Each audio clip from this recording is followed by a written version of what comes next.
শরীরে আগুন জ্বালা আঘাত করছে। শরীরে পিঠের ভিতরে এভাবে ঠাই। আমার যে শুনে প্রথম বিয়ে হয়েছে, আমার ননাসে আমার বিয়ে করে নিয়েছে, নিয়ে আসে আমার ননাসে আমার লোক অত্যাচার করে। আমি বলে ঘরের সংসারে কাজ করি না, তাহলে আমার সংসারে অত্যাচার করতে করতে আমার হেরাবেদ থাকতাম দিছে না। 10-15 দিন পরে কইছে গাঠি বস্তাগুলো এবার কে আমার স্বামী ঘর তুলছে, ঘরটা সুদ্ধা রাখা আমার যা সোনার জিনিস আসলো সব কিছু রাখা আমার বার কিয়া দিছে। আমি শ্বশুরবাড়িতে গেছি আর শ্বশুরবাড়িতে হ্যাঁ মদ খেয়ে অত্যাচার করে। এরপর দেশে আমি আমার বাবার ফোন করে আমার মারে কইছি আমার স্বামী আমার অত্যাচার করে। আমি আমার ছেলে 7 মাসের ফেরো আসলো। তারপর আমি ছেলেরে নিয়ে আমার বাবার বাড়িতে আইসি হেরে কইছি আমি তুমি যদি আমার লগে যদি থাকতে চাও তাহলে আমার বাবার বাড়ি তাহো, আমার ছেলে বড় হোক, দুদিকে দুটো হোক, তারপর ডিসিশন করবো। টাকা পয়সা জমায় অন্যদিকে জায়গায় কিনা বাবার বাড়িতেও থাকতাম না, আমরা অন্যদিকে সংসার করবো। তারপরে হেন হের বইনে অত্যাচার করে কেড়ে শ্বশুরবাড়ি তাহস ইতালিয়া বাহের বাড়িতে অত্যাচার করতেছে। এরপর আমি হাসি খুশিভাবে মান্য নেই, এরপরে কইব আমি বাহের বাড়ি থেকে জামাই লোক কার্যজর করি। যেহেতু অত্যাচার করে মদ খেয়ে কার্যজর করে আমি মান্য নিতে তারপরে এনা জায়গা করছি, বাড়ি করছি, করে সে সংসার করতেছি ভালোই। ওখানে আমি রুজি রোজগার করে ভালোই টাকা পয়সা রুজি রোজগার করতেছি, খাইতেছি।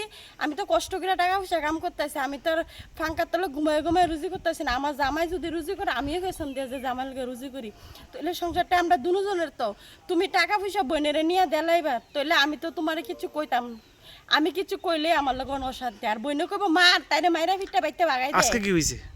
আজকে ইতা লই সকালবেলা তার বাবু কালকে সকালবেলা কইতাছে আমি কি তুমি তোমার বোনের ফোন করে রাখো, আমি তো রাবার বাগান আরেকজনতে রাখছি, হ্যাঁ তাদের আমি 30,000 টাকা দিছি। আমি যদি পুরা টাকা না যাই তাহলে আমি 30,000 টাকা মারি যাইব। আমার কেউ পুরো 80,000 টাকা যাতে দিয়া যায় আজকের ভিত্তে। হেরা কেউ বিশুদ্ধবারে দিব। আবার আমি কি হেরা ডেট ফালাতে 1 মাস হয়েছে, ওখানে আর বিশুদ্ধবার হইতো না, ওখানে আমার টাকা আজকের ভিত্তে কেউ দিত। এরপর আমরা বাইরের লোকের একটা দাদা তাই নিয়ে ফোন করে কইতেছে তারা টাকাটা যে মারি যাইব তোমরা টাকাটা জোগাই দাও না। তারার এত কি দরকার টাকাটার, আমার টাকা আমি আনাম, আমার কি দরকার তারা কই পুদ্দ না। আজকে মারছে কেডা আপনারে? আজকে আমার স্বামী মারছে, আমার ননাসে ফোন করে কইতেছে তারে বেশি করে দে, গলা চিপদা মারা না, গলা চিপ কে লাগে মারতো কে লাগে? এই টাকার লাগে আমি কিরা টাকা খুঁজি। টাকা কার আমার চাইতেন? ননাসে চা ননাসে বাইরে নিয়ে রাখতো। মানে সম্পূর্ণ টাকা কেন ননসস থাকে আপনার? না ননাসে আমার থেকে রাবার বাগান রাবার নিছে, নিয়ে আসিরা টাকা দে না, নিয়ে আসিরা আজকে না কালকে না গীতা ও টাকা চাওয়াতে মারধর করছে? টাকাটা হতে আমার মারধর করছে। আপনার স্বামীর নাম কি? স্বামীর নাম প্রদীপ দাস। আর ননসের নাম? ননাসের নাম হইছে কল্পনা নম, স্বামীর নাম হইছে শ্যামল নম, বাড়ি মধ্যলক্ষ্মী বিলা।